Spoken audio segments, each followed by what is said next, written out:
¿Ustedes sabían que, de acuerdo con la Biblia, hay libros en el cielo que tienen su vida entera? Hablo de todo lo que harán, su vida entera, es su destino. Y ya está grabado. Y la gran pasión de Dios es que cumplan el destino que Él tiene para ustedes, y todos tienen un destino. Y es un buen destino. No importa la edad que tengas, mi invitado tiene información, revelación, digamos, que te permitirá detener al diablo y sus intentos de interferir con el cumplimiento de tu destino. ¿Les gustaría descubrir esto? A mí también.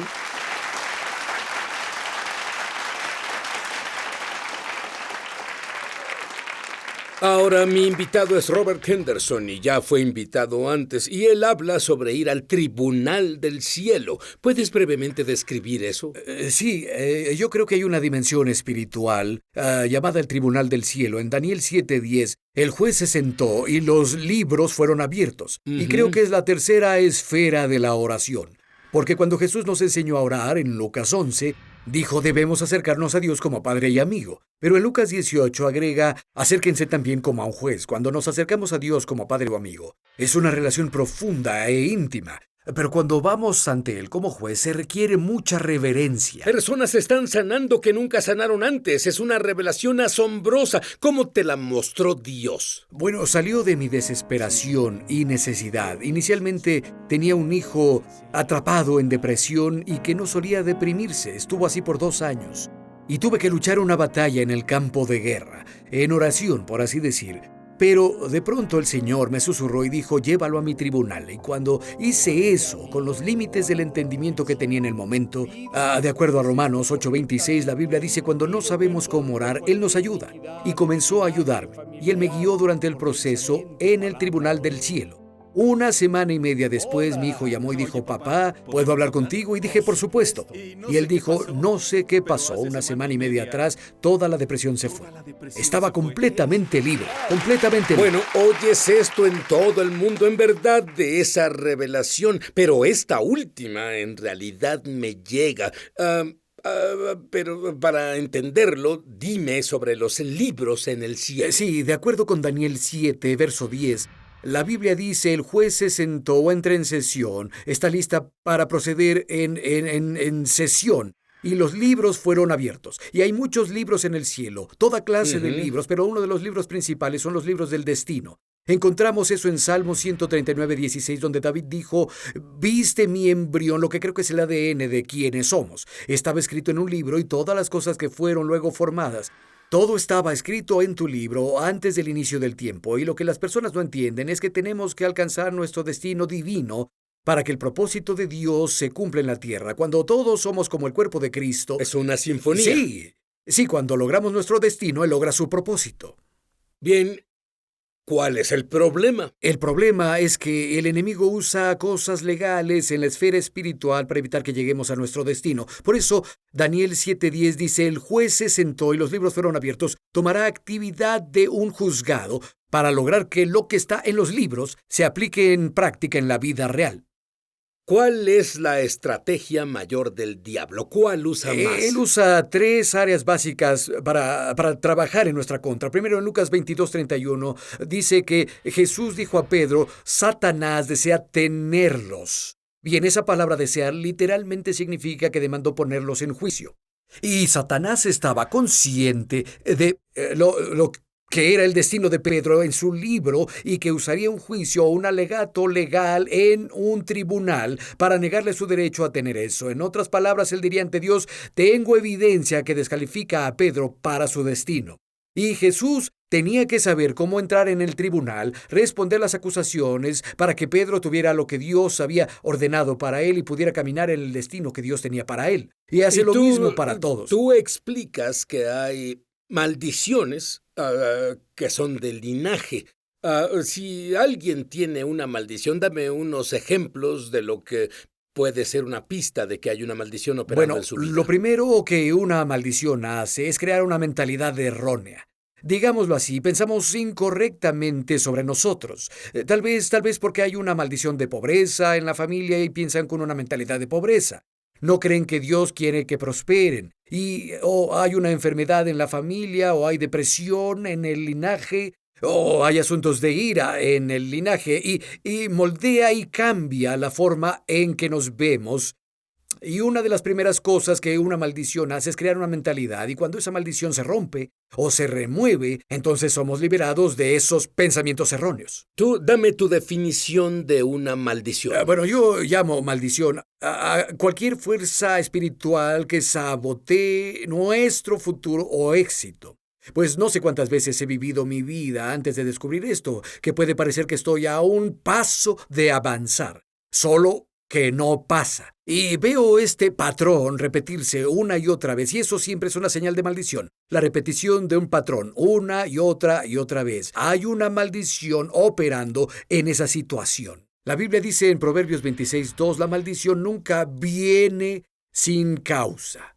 Dice que es como aves volando alrededor, buscando dónde aterrizar. Dice que la maldición debe tener una causa. La palabra causa implica que encontró un derecho legal para operar contra ese linaje, y por eso ver ciertos tipos de actitudes, comportamientos, enfermedades, depresiones o lo que sea, pasando de generación en generación sin poder llegar al destino ordenado por Dios. Brevemente, tú tenías una maldición en tu linaje que, de no haber sido manejada, el diablo hubiera evitado que estuvieras sentado en esa silla hoy. Absolutamente, pues descubrí que la timidez era una maldición. En mi linaje familiar, mi papá era muy tímido, mi hermana mayor era muy tímida, y hacia atrás, yo era tan tímido que cuando mi esposa y yo salíamos, ella tenía que pedir por mí. Ella tenía que hablar con los meseros. Es difícil de creer. Lo sé.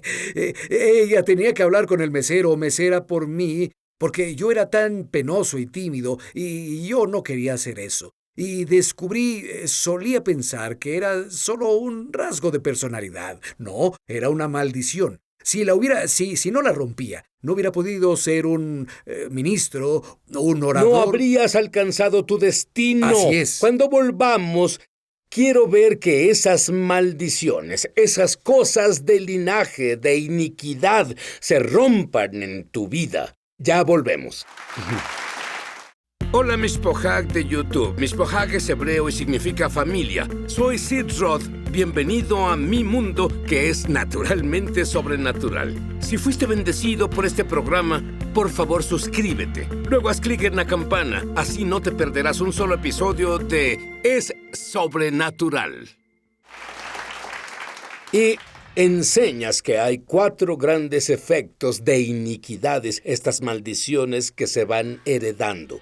Sí, cuando digo eso, cuando lidio con la iniquidad, enseño que hará 4 cosas. Número 1, le dará al enemigo derecho de tentarnos en cierta área. Lo diré así: si hay iniquidad en el linaje y alguien se dejó llevar, verás esa tentación venir y comenzar a trabajar en un linaje familiar. ¿Son como adicciones? Sí, de hecho, todas las fortalezas, creo, están conectadas a asuntos inicuos en el linaje. Eso es lo que los hace tan fuertes. Y la segunda cosa es que la iniquidad formará nuestra identidad. Rápidamente, en Isaías, cuando Isaías 6, en la gloria de Dios, él dice: soy muerto, ay de mí, debo ser destruido. Realmente es lo que dice. Pero cuando su iniquidad fue limpiada, él dice: heme aquí, envíenme, soy un profeta. Su identidad cambió por completo una vez que el asunto de iniquidad fue resuelto en su vida. Y la tercera cosa que hace es desviarnos de nuestro destino. El enemigo usa la iniquidad para sacarnos del camino a lo que Dios en realidad escribió en nuestro libro. Y luego la cuarta cosa es que usa la iniquidad para armar casos legales en nuestra contra. Muy bien. Dices que hay una clave principal para deshacer estas iniquidades. Sí, creo que por reconocer o revelación. Yo le digo a las personas cuando ven en su linaje familiar, yo digo: tú debes ver a tus padres, a ti, a tus hermanos y a tus hijos. Vas a ver iniquidad o patrones de iniquidad en esas 3 generaciones. Así que no necesitas una gran revelación, solo hay que observar lo que sucede en tu vida. Así es, y en tu familia. Decir: Señor, nos arrepentimos por esto. Y tú que estás esto. molesto con tu familia, en realidad son pistas para que tú y tu familia sean libres. Así es. Pero luego de hacer todo lo que sé hacer, digo: Señor, si hay algo más que deba saber, ¿podrías revelármelo? ¿Qué es lo que Él hizo por mí? En verdad trajo la revelación a mí de asuntos que el enemigo usaba legalmente y que evitaban que alcanzara mi destino. Bueno, ¿qué hay de alguien que dice una vez que nací de nuevo, las iniquidades se han ido, Sí. terminado, no tienes fe, Robert? Sí, es como, oigo eso muy seguido, pero lo que digo es esto. Cuando Jesús murió en la cruz fue la transacción legal más grande de la historia. Eso fue lo que fue la cruz. Fue un veredicto dado, y esto es lo que digo, un veredicto que no se ejecuta actualmente no tiene poder. Y en Juan capítulo 16 la Biblia dice, cuando el Espíritu Santo venga, Él convencerá al mundo del juicio porque el gobernador de este mundo fue juzgado. Dicho así, Él nos revelará que cuando Jesús murió en la cruz, hubo un veredicto contra el diablo, pero es el poder del Espíritu Santo quien nos fortalece para ejecutar ese veredicto actualmente y así obtenemos el beneficio de todo por lo que Jesús murió. Es lo que hacemos en el tribunal del cielo. Hay una historia interesante que compartes sobre tu bisabuelo. Tuviste un sueño sobre él. Nunca lo conociste o no sabías nada de él. Nada, y yo estaba en un periodo de frustración porque por décadas vi promesas rotas en mi vida, personas que me prometían cosas y luego no las cumplían. Y una y otra vez esto pasó, y estaba tan frustrado. Bueno, en medio de eso tuve un sueño. Y el Señor en el sueño me dijo que mi bisabuelo, por negligencia, hirió a alguien y que había ahora como resultado de eso un juicio contra mí. Y cuando desperté, entendí de inmediato lo que el Señor me decía. Él me decía, hay un veredicto contra ti en el tribunal del cielo, el enemigo tiene un caso en tu contra por la negligencia de tu bisabuelo. Y tenía que comenzar a arrepentirme de mi negligencia, la negligencia de mi familia, pero en especial la negligencia de mi bisabuelo. Y cuando hice eso, de pronto una liberación vino y un nuevo destino llegó a mí. De hecho, el Señor me dijo, Él dijo, la negligencia de tu bisabuelo robó el sueño de alguien. El enemigo ha usado eso como un derecho legal para robar tus sueños. Muy bien, si no hubieras soñado eso, ¿podrías haberte deshecho de la iniquidad? No lo creo. Creo que en ese caso necesitaba revelación divina Y tú del Señor. orabas por eso. Y oraba por eso. Yo decía, Señor, ¿por qué este patrón se repite tanto en mi vida? Y el Señor me dio este sueño para ayudarme a saber por qué. Puedo decirte que viene una libertad para ti. Hay una respuesta viniendo a ti y estás a punto de cumplir tu destino. Quiero que Robert te explique brevemente cómo ir al tribunal del cielo y legalmente deshacerte de los cargos en tu contra y esas iniquidades. Ya volvemos. Y tu esposa, ella no necesitó un sueño o revelación. Fue obvio que hubo ataques contra las vidas de su generación. Explica. Bueno, yo estaba de viaje como siempre y tuve un sueño vívido donde mi esposa estaba parada ante mí, pero detrás de ella estaba su tía que había muerto. Murió hace 20 años y supe que en el sueño la tía era parte de la nube de testigos de la que la Biblia habla y nadie la vio más que yo. Mi esposa me decía, me pongo más y más fuerte, pero su tía parada detrás de ella tenía sus brazos cruzados y movía la cabeza comunicándose conmigo. No, se pone más y más débil y morirá prematuramente. Y supe que era un engaño del diablo, que el diablo decía, encontré un derecho legal para llevarme a tu esposa prematuramente.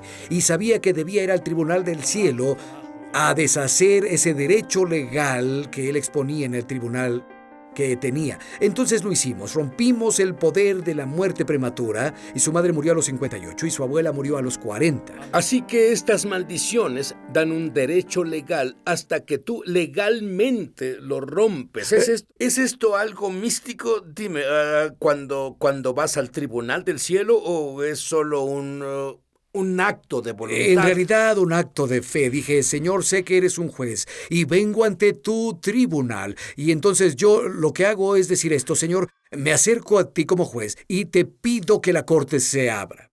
Y continúa, Señor, abrirías el tribunal y de pronto la atmósfera comienza a cambiar. Y luego cuando entro... Oí tu mensaje sobre esto y sentí la atmósfera cambiar cuando hiciste esto. Sí, así es asombroso para mí. mí. Lo sentí y la atmósfera cambió. Sí, cualquiera puede hacerlo, porque Dios nos da acceso por la sangre de Cristo a este lugar. Y dije, bien, Señor, que el tribunal abra y yo entro y yo... ¿Tienes miedo de este juez? No, en un sentido terrorífico o tormentoso. Verás, aunque tienes reverencia, yo creo que el arreglo es con el juez. Sí. Creo que el juez es el padre. ¿Tú qué crees? Así es. Él nos busca para que pongamos la fe en lo que Jesús hizo. Cierto. Y presentamos el caso en base a eso, y eso le da el derecho que necesita para liberar el veredicto a nuestro favor.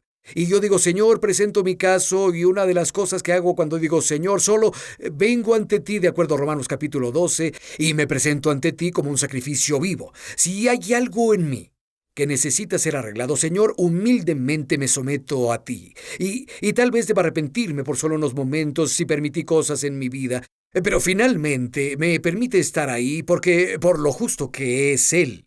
Porque es su justicia la que me brinda acceso a ese tribunal. ¿Puedes ganar cada vez? Puedo ganar cada vez. Me gustan Puedo esas ganar cada probabilidades. Puedes llevar a todos los televidentes, audiencia de Internet y la audiencia del estudio al cielo y Por guiarnos en supuesto. oración. Bien, hagámoslo. Amén. ¿Les gustaría eso, audiencia? Sí. Amén.